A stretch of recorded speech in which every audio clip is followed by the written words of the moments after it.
कि आप आधुनिकीकरण के चक्कर में अपनी संस्कृति मत भूलिएगा। आधुनिक बनिए, वेस्टर्न कल्चर नहीं, मॉडर्न बनिए। कौन कह सकता है कि भारतीय वस्त्र में, भारतीय संस्कृति में कोई मॉडर्न नहीं हो सकता है? क्या एपीजे अब्दुल कलाम मॉडर्न नहीं थे?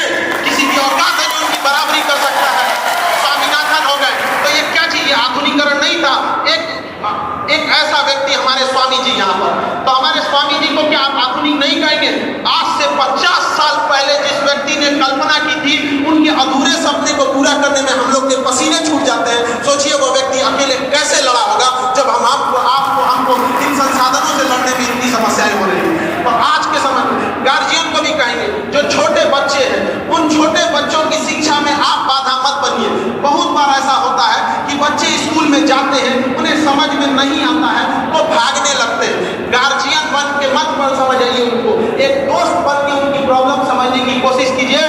क्योंकि अभी भी जितने गार्जियन हैं, आपको अपना बचपना याद कीजिए कि कुछ ऐसी समस्याएं होती थी जो आप अपने गार्जियन को नहीं लेकिन दोस्त को बताते थे। तो दोस्त बनकर उससे पूछिए। वरना अब महिला लोगों को भी कहते हैं कि आप लोग अपने बच्चों को ये मत कहिए कि उनका लड़का तो इतना अच्छा पढ़ता है। कार्यक्रम है उसका अपना थोड़ा सा मर्यादा होती है। देखिए, अब हमारे जो समिति के सदस्यों ने जो अभी स्वागत किया है हमारे आज के माननीय खान सर का, तो अब मैं इसी क्रम में जो अभी स्वागत करके गए हैं पूरी टीम, बालूसी में वो 10 साल वही मजदूरी करता है, फिर मिस्त्री से पूछता है कैक का मसाला बनेगा। लेकिन हम आपसे कहते हैं, आप अगर पढ़े लिखे हैं ना, अगर कारणवश कभी मजबूरी में अगर आपको मजदूरी करना पड़ जाए ना, तो 6 महीना मजदूरी करेंगे, 6 महीना बाद आप मिस्त्री बन चुके रहेंगे। उसके 2 साल बाद आप छोटे मोटे ठेकेदार बन चुके रहेंगे, पढ़ लिख कर एक बड़े बिल्डर बन चुके रहेंगे, जिस चीज को दिखाता है। तो शिक्षा एक ऐसी चीज है जो अनंत का रास्ता रोकता है। अशिक्षित व्यक्ति में हिम्मत का अभाव हो जाता है, उसे लगता है कि हमारा साथ कोई देने वाला नहीं है। अशिक्षित व्यक्ति को लगता है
लड़ी थी, हाथ पे हाथ रख के नहीं होगा, तो वो नारा बोल देने से नहीं हो जाता है। मार पड़ती है, उसी को पूरक बना के पूजा जाता है। और अगर आपके जीवन में संघर्ष नहीं है तो आपको समझिए कि ऊपर वाले ने चुना ही नहीं है, क्योंकि फिल्म का डायरेक्टर सबसे खतरनाक रोल मजबूत हीरो को देता है, जिसके कंधों में दम। तो आपकी अगर मुसीबत आ रही है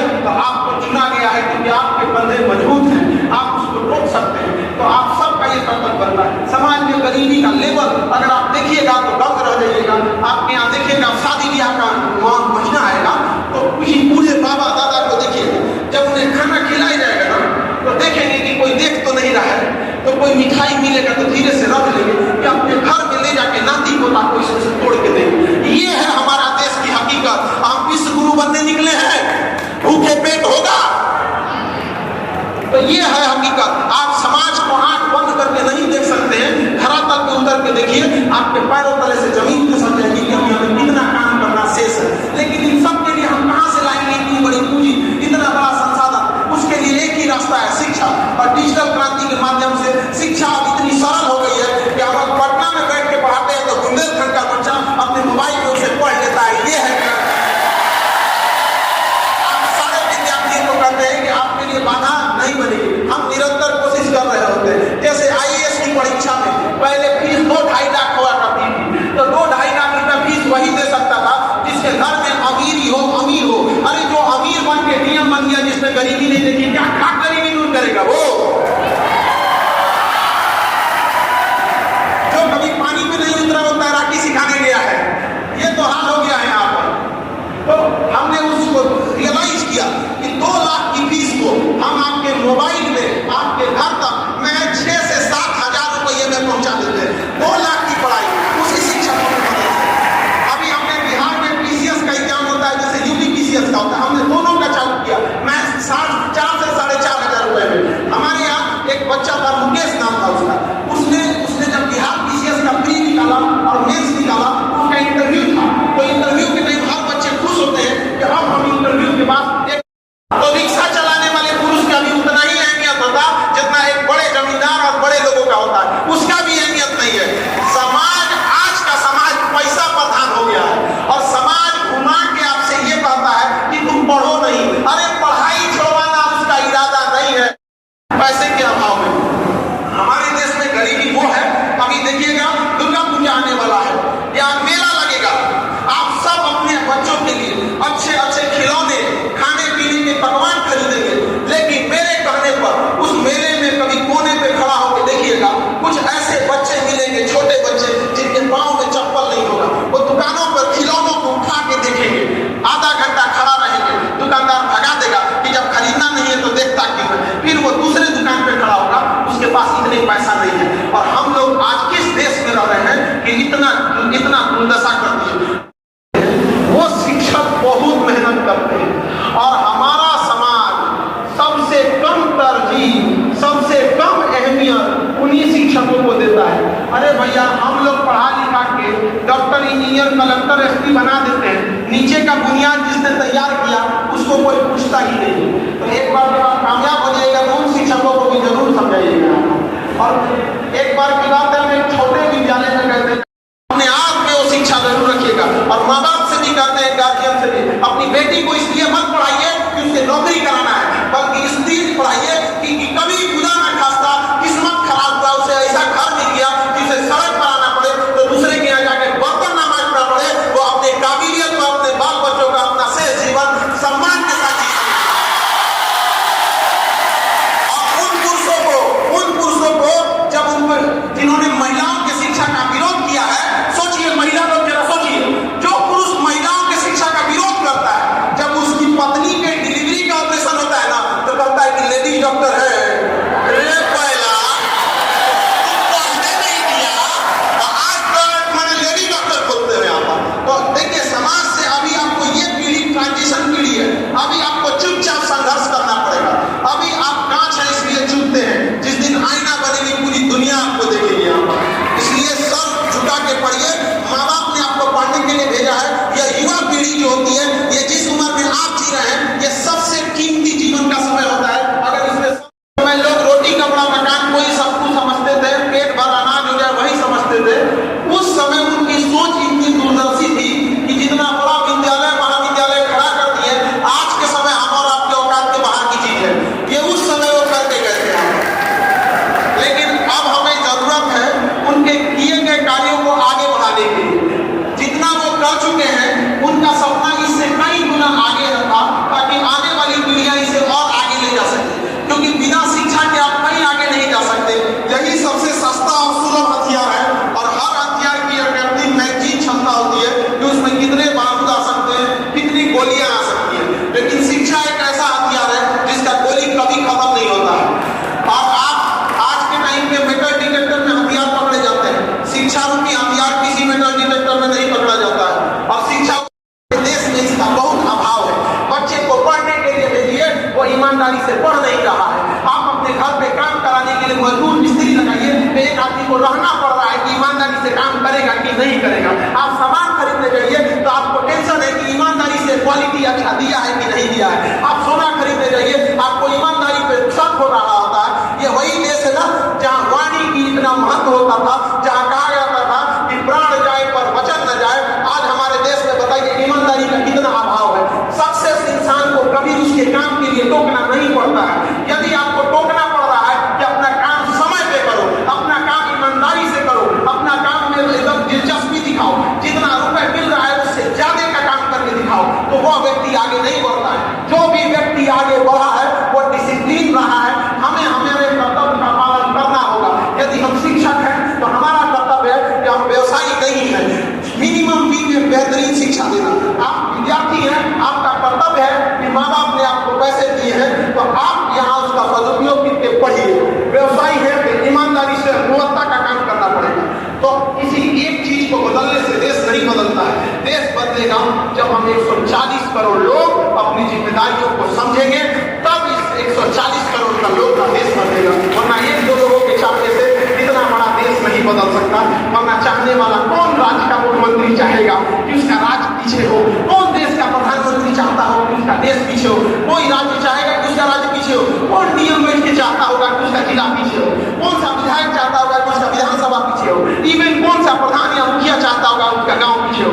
कोई आगे नहीं बढ़ पा रहा है। क्यों? क्योंकि उसे लगता है कि अकेले खींच सकते हैं। ऐसा नहीं होता है। ट्रेन में जब ब्रेक लगता है तो हर एक बॉगी में ब्रेक लगता है, और जब आगे बढ़ना होता है तो सबसे छुड़ाना पड़ता है। क्योंकि जब बड़ी चीजें चलती हैं तो सामूहिक चीजों की जिम्मेदारी बनती है। अगर आप दूर तक जाना अगर आप जल्दी पहुंचना चाहते हैं तो अकेले दौड़िए, लेकिन जब दूर तक जाना चाहते हैं तो साथ चलना पड़ेगा। अब वो समय आ गया है कि हम सब लोग को एक दूसरे के विकास के लिए साथ चलना ही पड़ेगा। चाहे लड़का लड़की ऊंच नीच सारी चीजों का भेदभाव मिटाकर। और हमेशा याद रखिएगा तकनीक को कभी पीछे मत छोड़िएगा। लेटेस्ट टेक्नोलॉजी का यूज करने के लिए कोशिश कीजिएगा, चाहे वो भी हो। जैसे आज के समय एआई टेक्नोलॉजी आ गई है, एकदम लेटेस्ट है। कोशिश कीजिएगा उसको ज्यादा से ज्यादा सीखा जाए। अगर आप अप टू डेट नहीं रहेंगे तो आप सर्वाइव नहीं कर पाएंगे। आपके सामने घर घर के हाथ में रहने वाला नोकिया मोबाइल बर्बाद हो गया। हमारी आपकी क्या औकात है? छोटी सी दुकान या घर बिजनेस छोटा सा हो गया। क्यों? क्योंकि वो अपडेट नहीं रह सका था। आपको समाज के हिसाब से अपने को अनुकूल बनाना पड़ेगा। डायनासोर इस पृथ्वी से चले गए, सब उतना बड़ा शरीर लेके, क्योंकि समाज वातावरण के अनुकूल नहीं बना सकते। आज का समय है आपको तकनीक, शिक्षा और अपने फाइनेंशियल कंट्रोल पे रखना पड़ेगा। अगर आपके पास पूंजी है तो पूंजी भी एक शिक्षा होती है। पूंजी कई तरह का होता है। सब जैसे शिक्षा रूपी पूंजी, किसी के पास बड़ी जमीन है वो पूंजी है, बाप का छोड़ा हुआ करोड़ों का धन है वो भी पूंजी है। तो जिसके पास जैसा है वो उसी व्यवसाय में जाए। शिक्षा का अर्थ ये नहीं होता है कि नौकरी लेके किसी सरकारी विभाग में बैठ गए, सोफा के ऊपर सफेद पर्दा डाल दिए और गाड़ी में सफेद तौलिया टोक दिए, हाँ भैया तो अधिकारी जा रहे हैं। शिक्षा का अर्थ होता है कि आपके बगल में बैठने वाला व्यक्ति को आभास हो कि शिक्षा क्या महत्व होता है। आपको देखकर कोई अपने आप को कहे कि मैं 2 रोटी कम खाऊंगा लेकिन बाल बच्चों को पढ़ाऊंगा। शिक्षा से अमीर वही व्यक्ति होता है। शिक्षा रूपी धन से जब कोई अमीर होता है तो उसके बगल में बैठे व्यक्ति को आभास नहीं होता है कि वो गरीब है। गरीब व्यक्ति को भी आभास होता है। लेकिन अगर कोई केवल धन से अमीर होता है तो उसके वातावरण, उसका आचरण बता देता है और आपको फील होता है कि यह व्यक्ति बहुत अहंकारी है। शिक्षा इसके अंदर नहीं है। तो हम यही तुमने दुनिया की दूसरी, भारत की दूसरी सबसे बड़ी परीक्षा आईएएस के बाद पीसीएस होता है, उसका प्रीलिम्स निकाल दिया। अब इंटरव्यू के बाद तो पीसीएस अधिकारी का लाया। उसने कहा सर मेरे भैया चाय बेचते हैं, मेरे यहाँ घर नहीं है, छप्पर है और मेरे पास अच्छे कपड़े नहीं है जो इंटरव्यू में पहने जा सके। आज वो बच्चा पीसीएस अधिकारी है। महज 499 रुपए, उसने महज 499 रुपए दिया था। अभी बिहार में शिक्षक की बहुत सारी आई थी वैकेंसी, उसमें हमारा एक विद्यार्थी आया। तो ऐसे बहुत सारे विद्यार्थी ढूंढ में आए, लगभग 50-60, जिनका मिठाई नौकरी हो गई थी तो मिठाई खिलाने। वो बच्चा जब हमें मिठाई खिला रहा था तो उसका मिठाई मुंह में खिलाना चाहिए ना, ऐसे माथा उठा पे रख दिया। तो हमको विजुअली समझ में, फिर हम देखें वो बच्चा 100% आंखों से नहीं देख सकता था, पूरी तरह से नेत्रविहीन था। और वह एग्जाम निकालकर आज पटना के पास एक छोटा जगह है बिल्डा, वहां पर आज सरकारी अफसर बन के बैठा हुआ है। तो ये हाल होता है। ये ताकत है शिक्षा की। हम आज से पूछते हैं क्या कोई चीज बिना शिक्षा की उस अंधे की आंख नहीं लौटा सकते, लेकिन उसे जीने का सहारा बना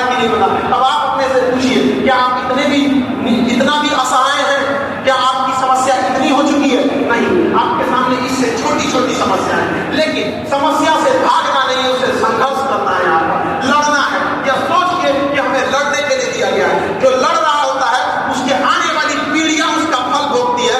भगत सिंह, राजगुरु, सुखदेव, सुभाष चंद्र बोस, महात्मा गांधी, सरदार पटेल लड़े थे और उनके लड़ाई का मतलब होता है जो हमें यह सुंदर सा देश देखने को मिलता है। तो यह पीढ़ी लड़ने वाली पीढ़ी है। लड़की या लड़का सबको लड़ना पड़ेगा और बलिदान उस समय अंग्रेजों के सामने दिया गया था। आज हमें बलिदान देना पड़ेगा जाति पात से, धर्म से, अपने ऊंच नीच के व्यवहार से, लड़का लड़की में भेदभाव से, ये सारे झूठ फरेब से। और तब हमारे आने वाली पीढ़ियां जब आएगी तो फिर यह देश, यह वही भूमि का टुकड़ा वापस सोने की चिड़िया कहलाएगा और सारे देश में खुशहाली आएगी। जब तक इस देश में आंसू की एक बूंद है, भारत मां का सपना अधूरा है। याद रखिए, यह देश एक ऐसा देश है जो केवल भूमि का टुकड़ा नहीं है। ये देश में सब लोग अपने देश कहते हैं, हम इसे अपनी मां कहते हैं। और जब बच्चे की औलाद की आंख में आंसू होती है, मां कभी खुश नहीं रह सकती है। आज हमारे देश में कितनी भूखमरी और गरीबी है, हम सब देख रहे होंगे। हमें एक बात बोलेंगे, Khan sir, Khan sir, Khan sir, Khan sir, Khan sir. बहुत बहुत धन्यवाद सर आपका। बुंदेलखंड की धरती को सबसे पहले नमस्कार।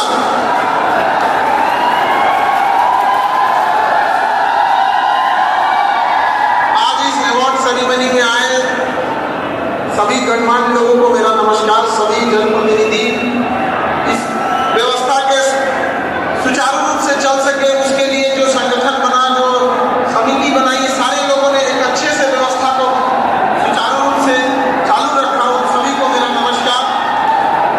इस अवार्ड सेरेमनी के मुख्य अतिथि पद्मश्री विजेता हमारे डॉक्टर बीके संजय सर, आप सौभाग्यशाली हैं जो स्वामी जी ने इतना बड़ा आप लोगों को संस्था बना के दिए। यहाँ पर अब मैनेजमेंट हो गए, इसके जो भी कार्यकारी सदस्य हैं, जो यहाँ के लोग हैं, जो कुछ हैं, जो इस बुंदेलखंड की धरती को एक और नए मुकाम पे ले जा सकते हैं। अब उनका कर्तव्य बनता है, हम सबका कर्तव्य बनता है कि इसे और आगे ले जाए। जब हम यहाँ आए और इतनी बड़े महाविद्यालय को देखे तो हमें एक चीज का मतलब खुशी हुई कि स्वामी जी की दूरदर्शी सोच, लेकिन एक दुख हुआ कि इसे विश्वविद्यालय नहीं बनाया गया। अगर ये विश्वविद्यालय नहीं तो विश्वविद्यालय का, अगर ये विश्वविद्यालय नहीं है तो परिभाषा क्या होती है विश्वविद्यालय की? हमें लगता है कि अगर ये केंद्रीय विद्यालय नहीं बन सका, राज्य विद्यालय नहीं बन सका, तो बुंदेलखंड की धरती में ऐसी क्या कमी है जो आप लोग मिलकर इसे प्राइवेट करोता क्यों नहीं बनाते? क्यों नहीं बना? जब स्वामी जी ने इतना काम किया, उस समय जब हमारे पास संसाधन नहीं हुआ करते थे, पैसे नहीं हुआ करते थे, परिवहन के, जब एक छोटा बच्चा खिलौने से खेलने की उम्र में खिलौना बेच रहा होगा तो सोचिएगा कि ऊपर वाले ने आपको क्या दिया है। ये है हमारे देश की हकीकत। और हम कहते हैं कि हमारा देश विकसित होगा। अरे हम अपना देश विकसित करके क्या करेंगे जब हमारे देश के अंदर रहने वाले लोग ही सुखी न रह सके? हर व्यक्ति को अपने देश से प्रेम होता है। क्या श्रीलंका का कोई व्यक्ति कहेगा कि उसे श्रीलंका से प्रेम नहीं है? क्या नेपाल का कोई व्यक्ति कहेगा कि हमारे नेपाल से प्रेम नहीं है? तो हमारा देश चाहे विकसित हो या विकासशील हो, गरीब हो या अमीर हो, हमें हमारा देश प्यारा होता है। तो हमें समझना पड़ेगा, देश बनता है देशवासियों से। अगर देशवासी खुशहाल हैं तो देश खुशहाल है।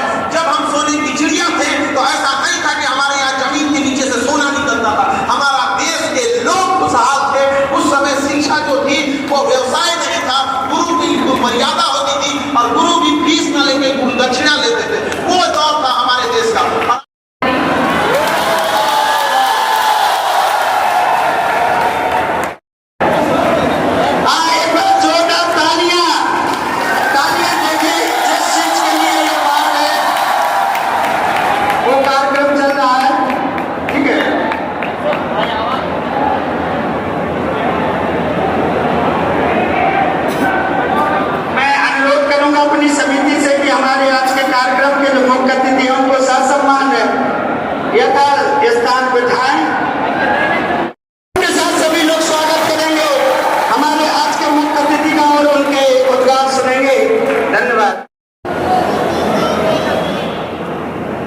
हमारे बीच में आज के कार्यक्रम के मुख्य अतिथि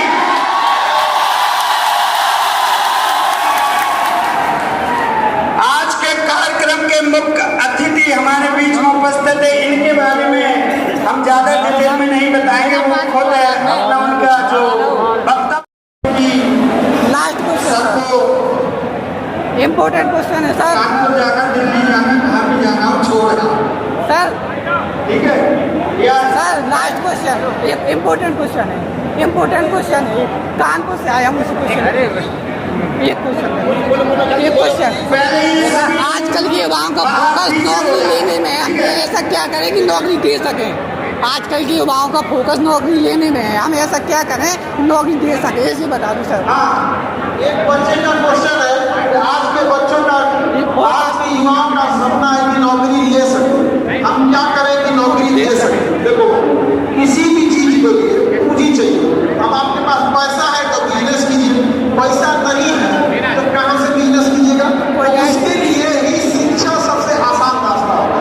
तो पैसे वाले बिजनेस करें, जो इनके पास बड़ी जमीन है वो खेती करें, जिनके पास पैसा भी नहीं है और जिनके पास जमीन भी नहीं है, उसको कोई आके लेक्चर देगा कि तुम अंबानी बनो, तो वो क्या करेगा? उसके लिए सबसे सिंपल रास्ता होता है कि कहीं छोटा सा रूम लॉज लेगा, किताब पढ़ेगा और उसके बाद से वो अपना नौकरी लेके अपने परिवार का भरण पोषण करेगा। तो या तो गवर्नमेंट उसको बैंक से लोन दिला दे, तो कहाँ बड़े बड़े लोगों को लोन मिलता है, कहाँ से व्यवसाय करेगा बताओ? छोटे स्तर से कर सकती है, छोटे स्तर से कर सकती है, छोटे स्तर से कर सकती है, छोटे स्तर से। मना कौन करता है छोटे स्तर पे करने के लिए? ये बताइए, आपको व्यापार बिजनेस कोई थाली में सजा के देगा? करना तो आपको पड़ेगा। अब आप कह रहे हैं कि युवा व्यवसाय क्यों नहीं कर रहे, तो करो भाई। आप बताइए किस विभाग ने रोका है? किसी ने रोका है? युवाओं के पास, आजकल के युवाओं के पास ना मोटिवेशन हो गया है कि आपको ये करना है, उसके बारे में कोई जानकारी ही नहीं है। आप जैसे कौन सा बिजनेस के लिए सोच रहे हैं? कोई सोचे होंगे? नहीं, अब स्टार्टअप सोच रहे हैं। बस ठीक है भाई, जानकारी है। और सर अब अपनी हम लोग का काम एजुकेशन देना है। अब आप नाई की दुकान पे कहिएगा कि समोसा बनाते हो तो आपका तो सवाल है गलत, वो बाल काटने के लिए ना है।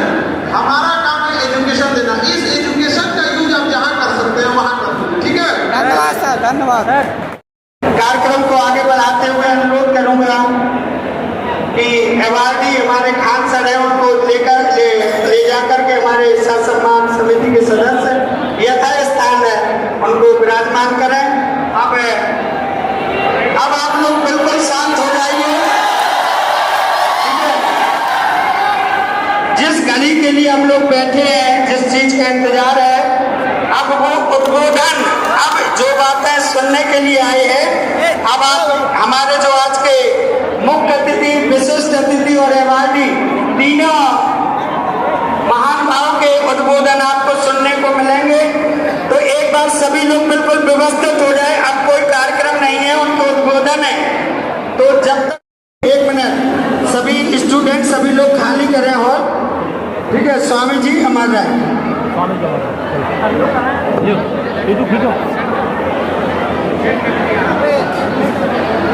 एक सेकंड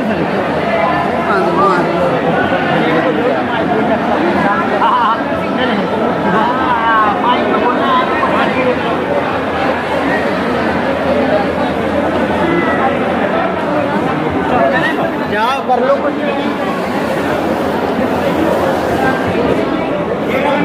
अपने वाला भाई, अपने वाला भाई नहीं बढ़िया यार, हटा मैं पूछ रहा हूँ भाई। केवल शिक्षा से निकल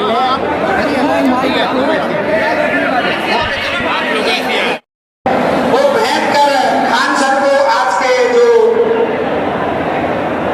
पुरस्कार विजेता हैं उनको मेडल पहना करके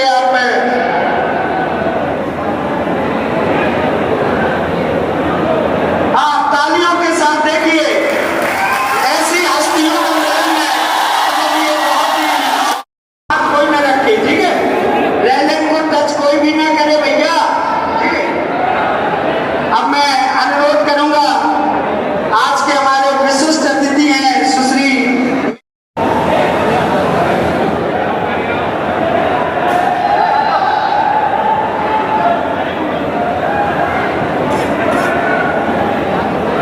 अब मैं अभी जो हमारे बीच है स्वामी जी का चित्र है, उसको हमारे समिति के सदस्य डॉक्टर सुरेंद्र सिंह जी द्वारा भेंट किया जा रहा है।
हूँ, शिक्षा सभी बुराइयों का कमियों को पूरा करने के लिए एक अच्छा, सस्ता और टिकाऊ साधन है। मेरा मानना है भोजन, शिक्षा और स्वास्थ्य सभी को अच्छा, सस्ता और एक सा मिलना चाहिए। यहाँ पर मैं किसी और का नहीं बल्कि अपना ही अनुभव उदाहरण देना चाहूंगा। मेरे जन्म के बाद मेरे माता पिता ने मुझे भरपेट भोजन दिया, जिससे मैं जीवित रहा। 5 साल की उम्र के बाद उन्होंने मुझे स्कूल भेजा, जो कि हिंदी मीडियम सरकारी स्कूल था, जिसमें शिक्षित हुआ।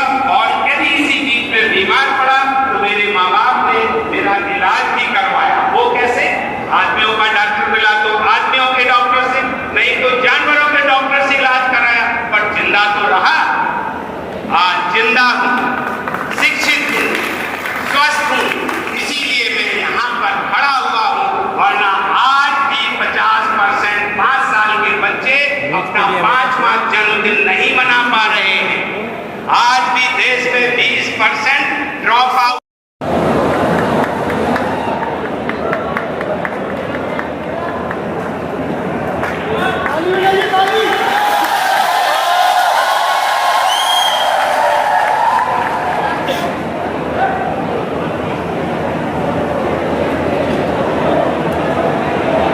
अब इस तरह से ये पुरस्कार का जो कार्यक्रम है वो संपन्नता की ओर है। अब हम अतिथियों जिस चीज के लिए आए हो, विचारों को सुनने के लिए, बस वही कार्यक्रम है।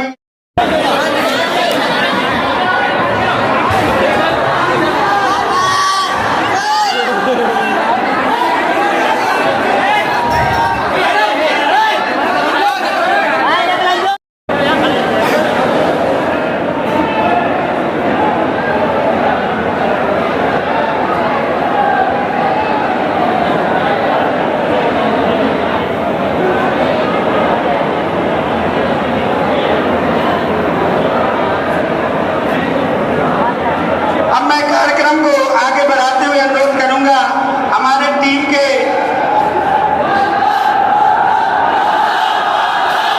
नहीं होगा मैं टीम के सदस्य और समिति के कोषाध्यक्ष से अनुरोध